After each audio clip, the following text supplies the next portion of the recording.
Hello friend, welcome back to my channel. তো আজকে আমি বাড়িতে বানাচ্ছি সর্ষে পটল। তো তার জন্য এখানে আমি পটলগুলো দুফালা করে কেটে নিয়েছি আর নিয়ে নিয়েছি সর্ষে আর কাঁচা লঙ্কা একসাথে আমি বেটে নিয়েছি মিক্সি গ্রাইন্ডারে। তো তারপরে দেখো এখানটায় আমি একটা কড়াই নেওয়ার পরে এখানটায় সর্ষে তেল দিয়ে একটু কালো জিরে ফোড়ন দেওয়ার পরে এখানটায় সব পটলগুলো আমি ছেড়ে দেবো কড়াইয়ে।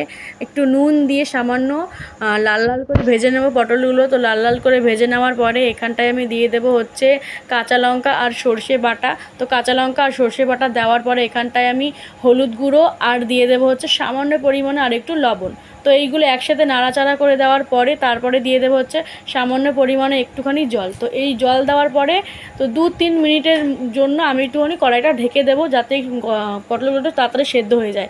তো দেখো এখানটায় 2-3 মিনিট হয়েও গেছে। তো ঢাকাটা আমি সরিয়ে দিয়েছি আর দেখো পটলগুলো পুরোপুরি সেদ্ধ হয়ে গেছে, একদম রেডি হয়ে গেছে। তো তারপরে লাস্টে আমি একটুখানি সর্ষে তেল দিয়ে নামিয়ে নেবো। আর আজকের জন্য এইটুখানি। ভালো লাগলে কিন্তু লাইক কমেন্ট শেয়ার করে দিও।